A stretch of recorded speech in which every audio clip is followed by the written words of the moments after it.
All right, y'all, got some big breaking news that just came out. Apparently, Trump has been disqualified from running for president in the state of Maine. I thought you had more than that. No, that's where you take over. I did my job. Your turn. Your turn. That seems like a big deal. So I can fill in a few extra details for you if you'd like, which is, so obviously this comes in the wake of the Colorado Supreme Court ruling that Trump is ineligible for office and being taken off of that ballot pending a Supreme Court review. This one, it didn't go through a court. This determination was made by the Maine Secretary of State, who is a Democrat. I believe it's a woman. I'm blanking on her name. She held a bunch of hearings. Shenna something. Yeah, so she held a bunch of hearings earlier in the month, getting people to argue both, on the merits of whether he should be disqualified and also whether she was the person to make that determination. And so anyway, she put out a ruling. The other thing that just happened, which is interesting, is so the Colorado decision is on pause, meaning that he is actually technically on the ballot until the Supreme Court takes it up and they get further instructions from the Supreme Court. So the Republican Party of Colorado has now officially appealed to the Supreme Court and asked them to weigh in. But what was really interesting to me is that in their appeal saying, hey, he should be on the ballot, they did not object to the idea that he engaged in an insurrection. The pieces that they took issue with were these technical pieces of is the presidency a quote unquote office? And is this provision self-executing? Meaning they're arguing we actually think this doesn't even come into effect without Congress taking some sort of action. So they honed in on those more technical aspects and aren't even directly going at the idea that he was engaged in an insurrection, which to me is pretty interesting / telling. Yeah, that's a sign of weakness. Yeah. Right? Isn't that a sign? It's obviously it was an insurrection, so we're not going to argue on that. But to not even argue on that is wild to me. Yeah. I have it here. So this is from Politico. The state GOP's petition argues 3 points. The office of the presidency is not covered by the 14th Amendment. It seems preposterous to me that when they say office in the 14th Amendment that the presidency is not included. But whatever, there is some sort of legal argument about that. The insurrection clause is not, quote, self-executing, meaning Congress alone must enforce it, and states cannot make that determination on their own, and that by kicking Trump off the primary ballot, the state Republican Party's First Amendment rights of association have been violated. So those are the 3 points that they're arguing on, not the core of whether he actually committed an insurrection, which is so there's something. There's 2 states where the effort to remove Trump from the ballot has been successful pending appeal. It's Colorado and now Maine. The fact that there's 2, I don't see how the Supreme Court doesn't have to decide on this and decide sooner rather than later. Right? They really should. They really should. Because by the way, since we have Colorado and Maine now, I would be surprised if there weren't more that are coming. Absolutely. Right? Oh, absolutely. And I know Maine, their primary is March 5th. I think Colorado might be March 5th as well. So that's really soon. Really soon. And, listen, I think it's a complicated legal question. I totally understand it's uncharted territory. I, have zero faith in the Supreme Court, but whatever, it's the court that we've got. What are you going to do? These are exactly the sort of questions that Supreme Court should be weighing in on, should be adjudicating. So they need to take this up and figure this out very quickly, because you can't have this gigantic question just hanging out there over the election of whether this man is even eligible to appear on a ballot. Now, I'll also say here are the places where these attempts to kick him off the ballot failed. We have Arizona, Florida, Minnesota, Michigan, New Hampshire, and Rhode Island.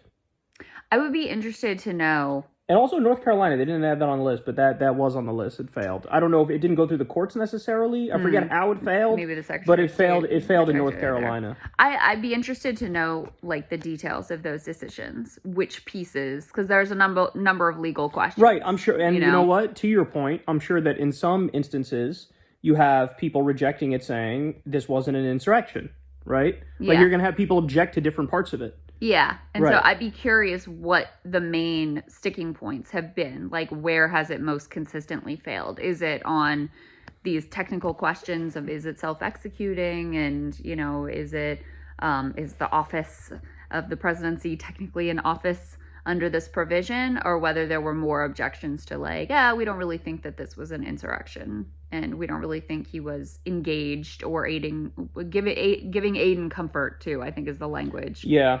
Someone committing an insurrection. So the final thing I'll ask you, and I don't know the answer to this. I'm not sure if you will either, but like, is there the equivalent of like a fast lane for the Supreme Court here? I mean, I think they can just kind of do what they want. But yeah. So then, yes. So then they could say, yeah. like, we obviously need to address this before the election, so we Yeah. got to do what we got to do. Yeah, I think they have the capability. My understanding is they do have the capability to do that. And they're being asked to do that, too, by the way, to expedite it. Because otherwise, if they follow their normal timeline, Yeah, this wouldn't be decided for, like, years. you're not going to get a decision on this till, at the earliest, like, late in 2024. Yeah. And obviously, like, The time is of the essence. Yeah. kind of soon here. Yeah.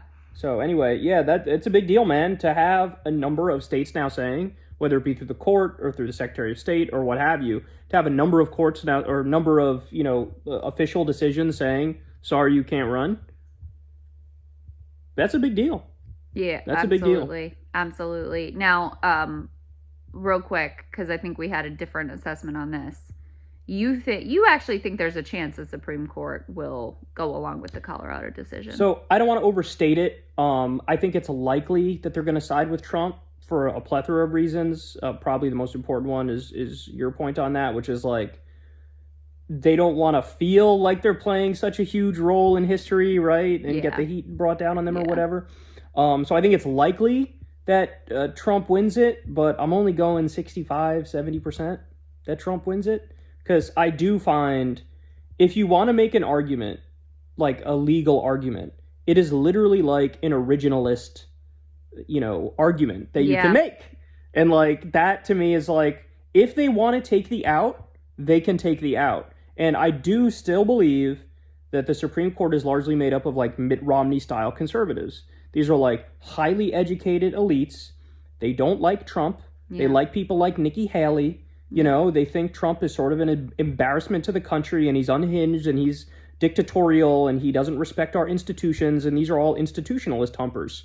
And so if they want to, they could say, look, we're just plain-faced reading of the law here, we're going to apply it, and the fact of the matter is, you did try to do an insurrection, and that means you can't hold office. And there's other legal cases they could point. I mean, they could literally, if they want to, they could cite the other examples, like the New Mexico example, and there was at least one other example where somebody lost an office because they were just at January 6th. Never mind being like the ringleader and orchestrating January 6th. Yeah. So they could do whatever the hell they want to do, basically. To your point, I read an analysis that basically said the way that the Colorado Supreme Court ruling was written, it was like really an attempt to box these originalists and textualists into like, this is your logic. Right. If you're going to go against this, then you're just like completely upending what you've claimed all your jurisprudence is based on. And which I thought that was interesting. And it does come through. I mean, I read a good bit. I didn't read the whole thing, but I read a good bit of that decision. And they would literally go and like, look, and here's the dictionary definition at the time of what insurrection means. So when these were, when these words were being written, here's what it meant, and here's what it would have meant to them, which is a very sort of like originalist way of going about things. Yeah. So either way, it's going to be tumultuous no matter what happens, because any path is fraught with difficulties and potential riots and all sorts of problems. But, I honestly think this is the best way to rip the Band-Aid off quickly. I think that, like, it's just sort of undeniable that this may have been a pathetic attempt at an insurrection, but it was an insurrection. I think that it's legitimate that this be in the Constitution, and so I think it's entirely appropriate for us to say, you know what, you had your chance, you really fucked up, and we don't need to go through this again. So I guess final point is, like, most of the states are siding with Trump, and that might be an indication as to what we were talking about, that it's more likely Trump will win, Yeah, because, I mean, the Supreme Court, they're basically cowards, So that's why I find it hard to imagine that they would do something And so dramatic. they might even convince themselves too, like, we'll let him run, but he'll probably lose. And it's like, then he might win, you know? And it's like, fuck. I don't. Are they so? I don't know if they're so dumb that they could convince themselves of that at this point. I think they can. Really? I think they can, yeah. I don't know. Yeah, but anyway. I don't know. Anyway. Either way. Most important thing, modeling the full body blanket snuggie that Kyle got me for Christmas. That's so right. Thanks, babe. It's a good Christmas present. Yeah, looks good on you. Thanks, baby.